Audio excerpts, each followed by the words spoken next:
Good governance, my dear friends, good governance is something which is going to make an impact in whatever you do. I mean, governments, whether we look at it from a country leader's standpoint or even an organization standpoint, good governance plays a key pivotal role.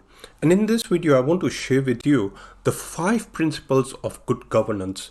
And by the end of this video, you're going to get a different perspective, you're going to get a different insight, and you're going to be able to see how good governance can really make a positive, profound impact, not only to the reputation of the organization itself, but the whole complete talent pipeline and all the stakeholders as well that you work with.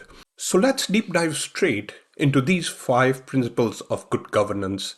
The first and foremost is weighing scale. So what do I really mean by weighing scale? Now, when we look at a weighing scale, it's all about balance and fairness as well, when we really look at it from that particular perspective, when you think of a weighing scale.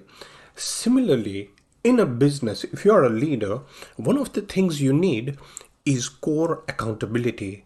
You need that accountability piece in place.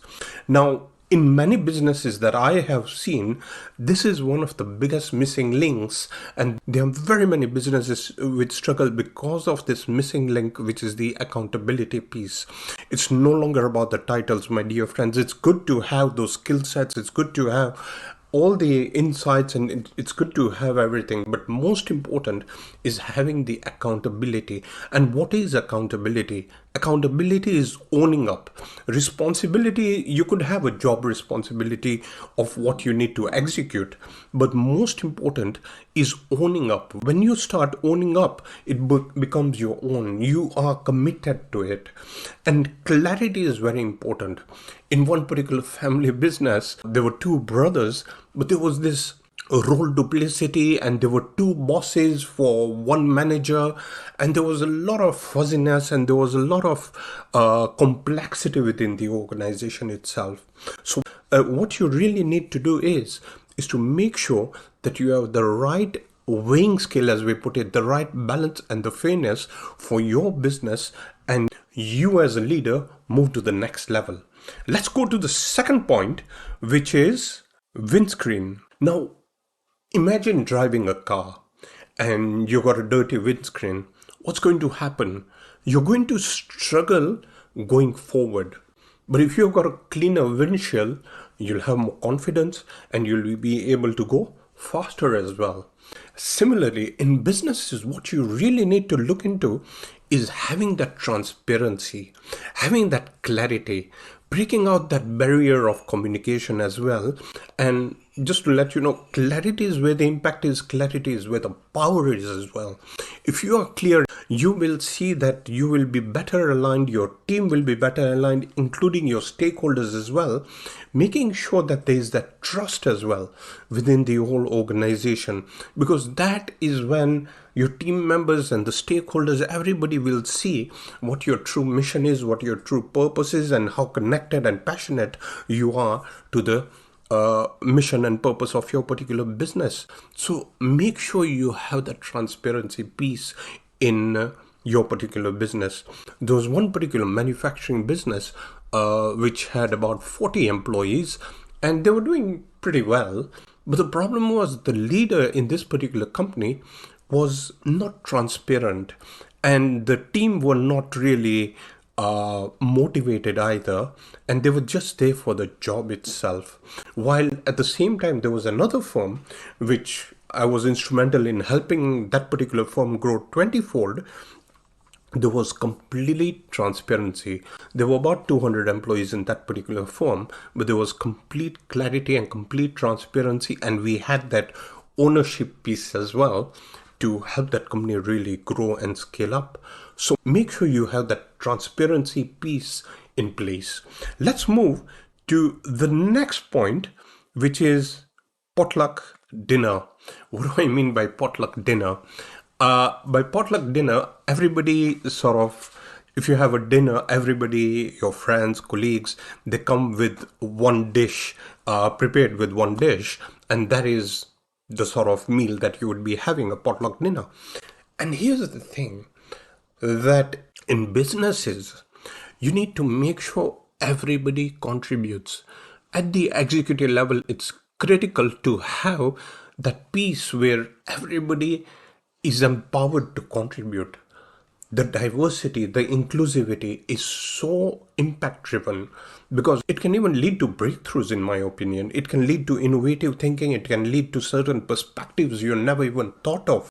So it just opens up a new level of opportunity, opens up a new level of creativity as well. So make sure that everybody contributes. And here's how you can really do this piece well is by making sure that you don't have one or two members, or you don't have an owner of a business dominating the whole conversation.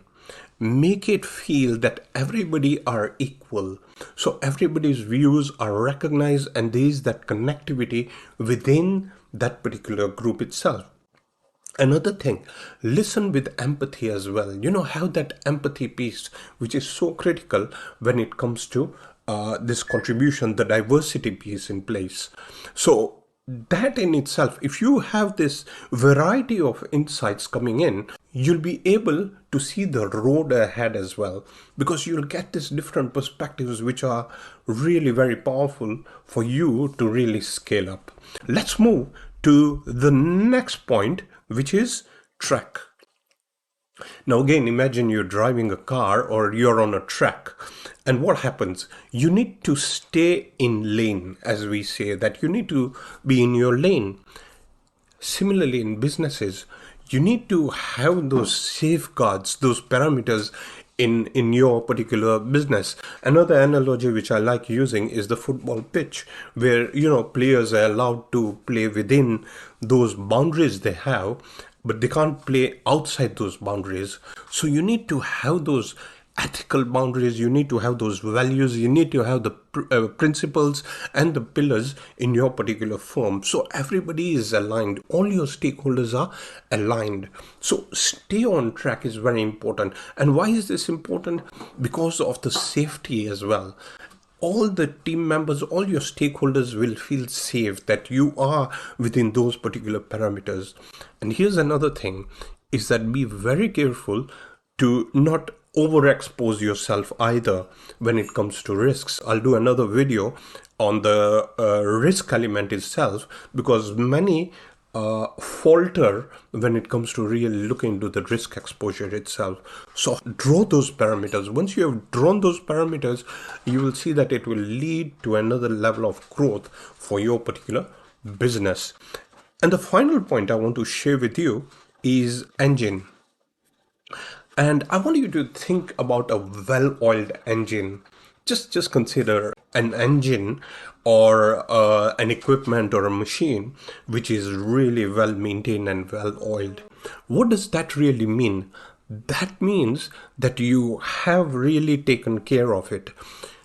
In your business, the choices that you make is going to ascertain the direction and what is happening, not only in your personal life, but also the business life and your career and your progression as well. So here's the thing. You need to be adaptive and you need to be responsive.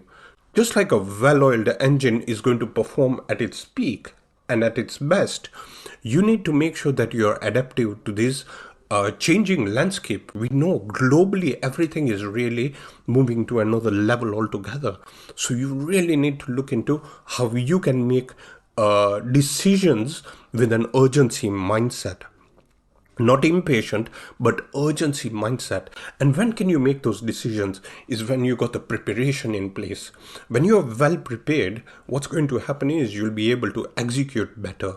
So yeah, you need to get your facts right. You need to get 60, 70, 80% facts, and 20% you have to go with your gut. But here's the thing. If you make those decisions on a timely basis, you will see the movement, you will see the momentum, you will see the dynamism as well in your particular firm. So make sure you have that decision piece in place. I see many businesses, even with 5,000 employees, they got a lot of layers, they got a lot of red tape as well, and they're losing their position as leaders in their market sector because of these layers and because of the bureaucracy they have in their particular organization. So make sure you have collective intentions, you have that alignment in your organization, everybody knows the values of your organization, and you execute with discipline and with an urgency mindset, like I mentioned.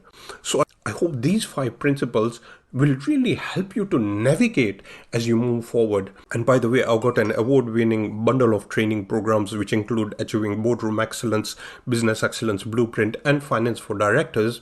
I'll leave the link below just in case if you're interested. So my dear friends, if you found this video insightful, I would really appreciate if you can please subscribe to my channel, like, hit the notification bell, and share it with your colleagues and friends, because I'll be sharing more insight-driven videos for you to have those building blocks of achieving leadership excellence. Thank you very much.